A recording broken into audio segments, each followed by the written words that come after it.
NEET ചോദ്യപേപ്പർ ചോർച്ചയിൽ വീഴ്ച സമ്മതിച്ചിരിക്കുന്നു. NTA ഉദ്യോഗസ്ഥർ പാർലമെന്ററി സമിതിക്ക് മുൻപിലാണ് ഈ വീഴ്ച സമ്മതിച്ചത്. ചോദ്യപേപ്പർ ചോർച്ചയിൽ പാർലമെന്ററി സമിതി അതൃപ്തി അറിയിക്കുകയും ചെയ്തിട്ടുണ്ട്. അച്യുതൻ ഡൽഹിയിൽ നിന്ന് ചേരുന്നു അതിന്റെ കൂടുതൽ വിവരങ്ങളുമായി. അച്യുതൻ, ഈ നീറ്റ് ചോദ്യപേപ്പർ ചോർച്ചയുമായി ബന്ധപ്പെട്ടാണ് ഇപ്പോൾ NTA ഭാഗത്ത് വീഴ്ചയുണ്ട് എന്ന് ഉദ്യോഗസ്ഥർ തന്നെ സമ്മതിച്ചിരിക്കുന്നത്. എന്ത് വീഴ്ച, അത് ഏത് രീതിയിൽ സംഭവിച്ചു എന്നതൊക്കെയുള്ള വിശദാംശങ്ങൾ, അതിന്റെ വിശദീകരണം ഈ പാർലമെന്ററി സമിതിക്ക് നൽകിയിട്ടുണ്ടോ NTA?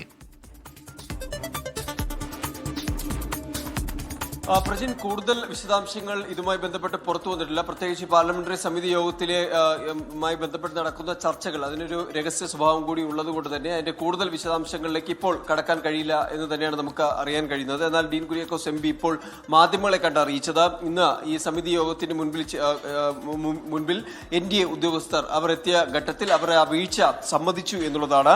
മാത്രമല്ല, ഈ അന്വേഷണത്തിൽ ഇരിക്കുന്ന വിഷയമായതുകൊണ്ട് തന്നെ അതിന്റെ ഒരു വിശദമായ റിപ്പോർട്ട് നൽകാൻ കഴിയില്ല എന്നത് NTA ഉദ്യോഗസ്ഥർ അറിയിച്ചു. എന്തായാലും അന്വേഷണം പൂർത്തിയാകുന്ന മുറയ്ക്കായിരിക്കും മറ്റു കാര്യങ്ങൾ ഇതുമായി ബന്ധപ്പെട്ട് പുറത്തു വരിക അല്ലെങ്കിൽ അറിയിക്കുക എന്നാണ് NTA ഉദ്യോഗസ്ഥർ പറഞ്ഞിരിക്കുന്നത്.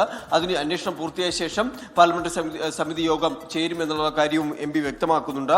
വീഴ്ച തുടർന്നും ആവർത്തിക്കാതിരിക്കാൻ വേണ്ട മുൻകരുതലുകൾ, അതുമായി ബന്ധപ്പെട്ട കാര്യങ്ങളും ഇന്ന് പാർലമെന്ററി സമിതി ഇതുമായി ബന്ധപ്പെട്ട NTAയോട് നിർദ്ദേശിച്ചിട്ടുണ്ട്. മാത്രമല്ല, ഇതിൽ ചില അതൃപ്തി പാർലമെന്ററി സമിതി അറിയിച്ചു. കാരണം രാജ്യത്തൊരു മെഡിക്കൽ പ്രവേശന പരീക്ഷയിൽ ഇത്തരത്തിലുള്ള വീഴ്ചകൾ തുടർച്ചയായി സംഭവിക്കുന്നതിൽ പാർലമെന്റ് സമിതി ഇപ്പോൾ ഒരു അതൃപ്തി അറിയിച്ചിരിക്കുകയാണ്. മാത്രമല്ല, ഈ വിഷയത്തിൽ നേരത്തെ തന്നെ സുപ്രീം കോടതി ഇടപെട്ട് രൂപീകരിച്ച രാധാകൃഷ്ണൻ സമിതി ചില ശുപാർശകൾ മുന്നോട്ട് വച്ചിരുന്നു. അതിൽ പലതും നടപ്പിലാക്കിയിട്ടില്ല എന്നതും സമിതി വിലയിരുത്തിയിട്ടുണ്ട്.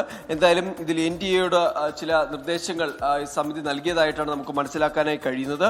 ഒപ്പം തന്നെ കേന്ദ്ര വിദ്യാഭ്യാസ മന്ത്രി ധർമ്മേന്ദ്ര പ്രധാൻ ആ വിഷയങ്ങളെ കൈകാര്യം ചെയ്ത രീതി അതിൽ ശരിയായിട്ടില്ല എന്നത് ഈ സമിതിയിലെ പ്രതിപക്ഷ അംഗങ്ങൾ ചൂണ്ടിക്കാട്ടുകയും ചെയ്തു. പ്രജിൻ, അച്യുതനാണ് വിവരങ്ങൾ നൽകിയത്. പ്രജിൻ, എന്തായാലും ഗുരുതരമായ വീഴ്ചയായിരുന്നു. അത് ഒന്നിലധികം തവണ ഉണ്ടായിട്ടുണ്ട് എന്നുള്ളതാണ് അതിന്റെ ഗൗരവം വർദ്ധിപ്പിക്കുന്നത്. ഈ സാഹചര്യത്തിൽ കൂടിയാണ് ആ വീഴ്ച സമ്മതിക്കുന്നു NTA ഉദ്യോഗസ്ഥർ എന്നുള്ള റിപ്പോർട്ടുകൾ വരുന്നത്.